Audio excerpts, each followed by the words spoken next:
साथियों, सबसे पहले मैं सभी का वंदन अभिनंदन करता हूँ।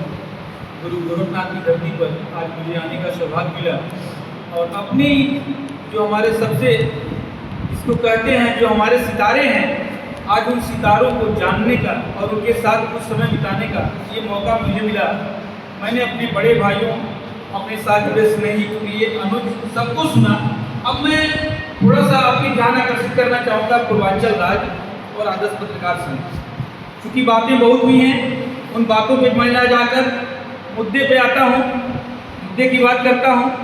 रही बात लेखनी की, तो आज पूर्वांचल ही नहीं भारत में पूर्वांचल राज्य एक अपनी अलग पहचान के साथ विभागीय और निष्पक्ष पत्रकारिता के लिए पहचान बना चुका है और ये सरजमी गवाह है इस बात का। और आप जो बैठे हैं, ये पहली हमारी आपसे मुलाकात है गोरखनाथ की धरती पर और आप देखिए कि हमारी आवाज़ कहाँ तक है। मैं इतना वादा आपसे करता हूँ, हमारे बड़े भाई ने छोटी सी शिकायत की, मैं उसको सुधार दूँ एक लाइन वहाँ पे। मैं पत्रकार संगठन का प्रचार प्रसार रोकता हूँ, किसी पत्रकार के उत्पीड़न की खबर को कभी नहीं रोकता और ना कभी रुकेगी। मेरी ये कलम पत्रकारों के लिए एक आदर्श पत्रकारिता, ideal, what about mean of ideal, मैं आइडियलिटी को बहुत बेसक जीना चाहता हूँ। पत्रकारिता धर्म के रूप में है जो साज को लेकर चलती है और एक आवरण होता है। लोग सोचते हैं अरे ये पत्रकार है, लेकिन उनकी यदि सही से उनके बारे में 2 शब्द और 2 लाइन अगर किसी प्रिंट मीडिया में छप जाए, उनकी पतलून ढीली हो जाती है।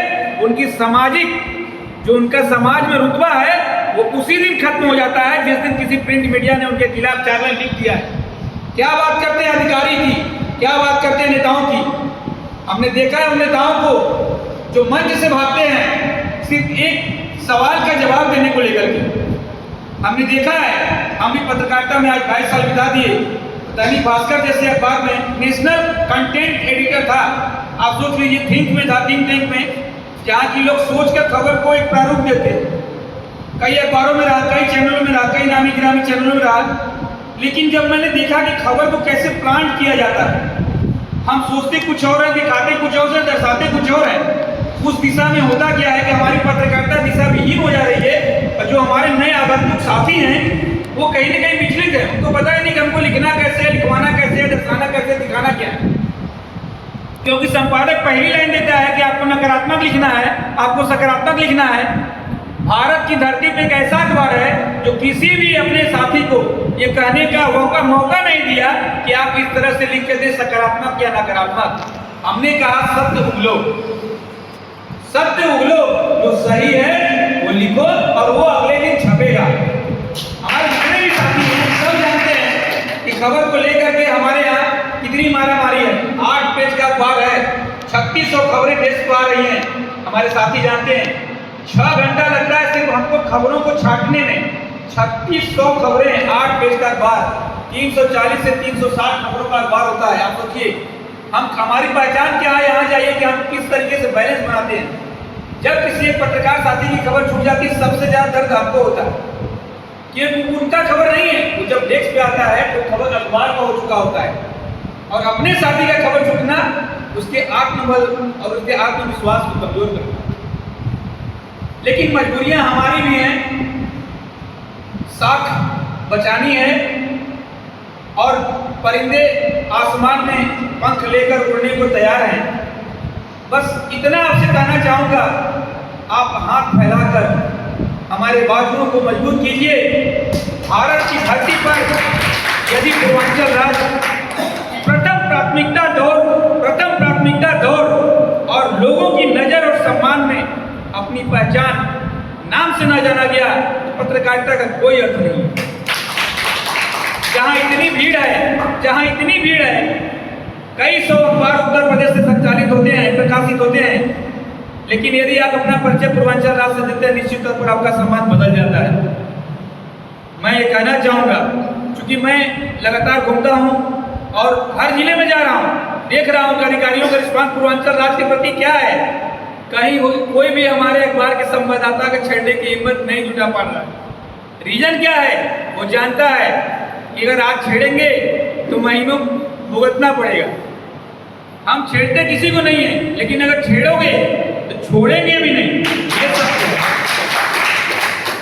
छोटी छोटी घटना अभी हमारे प्रदेश प्रभारी ने बताया, कुछ दिन पहले की है, पूरा बाहुबल लग गया एक मुकदमा लिखवाने के लिए, लेकिन हम लोगों ने ठानी कलम की ताकत। मैंने डीएम तक को फोन नहीं किया, न एसएसपी को फोन किया, कमिश्नर को।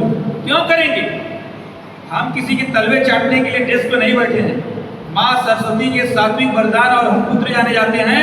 कलम में वो ताकत है जो हमारे आंगन को सजा सकती है, हमारे दरवाजे पर वो मार्ग ला सकती है जिसकी खुशबू पूरे भारतवर्ष को एक नई रोशनी, एक नई ऊर्जा से संचार कर सकती है। लोगों को लगता है कि कलम आज मृदावस्था में है, शमशान में पड़ी उस लाश की तरह है जिसका रखवाला कोई नहीं है। ये भ्रम है। लिखने वाले कल भी थे, लिखने वाले आज भी हैं, और लिखने वाले कल भी होंगे। ये एक ऐसा जुनून है जो रगों में लहू की तरह बहता है। जिनके पास अपना खुद का सम्मान है, जिन्होंने कलम को सम्मान के लिए चुना है। देखिए, पत्रकारिता एक ऐसा विषय है जो स्व इच्छा से उत्पन्न होती है। मजबूरी में चुना था, मजा आ रहा है। एक लाइन हमारे छोटे भाई ने बोला, मजबूरी में चुना था, मजा आ रहा है। इसकी संदर्भ सहित अगर व्याख्या करने लगे कई दिन लग जाएंगे। जितने भी साथी पत्रकारिता में जुड़ते हैं, लगभग कहीं न कहीं से प्रताड़ित होते हैं, कहीं न कहीं किसी से वो अपने मान सम्मान की चोट खाए होते हैं। उनको दर्द का एहसास होता है और एक मंच को पाकर उस दर्द का सम्मान पाने के लिए वो ललायत होते हैं। ये ऐसा हकीकत है। हम लोग सर्वे के अकॉर्डिंग में बात कर रहा हूँ आपसे। बहुत बड़े सर्वे में बड़े बड़े जो संस्थान हैं उसमें 30% लोग ऐसे हैं जो कहीं न कहीं किसी के द्वारा प्रताड़ित किए गए, चाहे अधिकारी हो, चाहे नेता वर्ग हो, चाहे कहीं न कहीं समाज का दुष्प्रभाव रहो। पत्रकार पर सिर्फ एक ही लोगों के जो कलंकित करने वाला शब्द होता है वो होता है घूस। पैसा को लेकर खबर।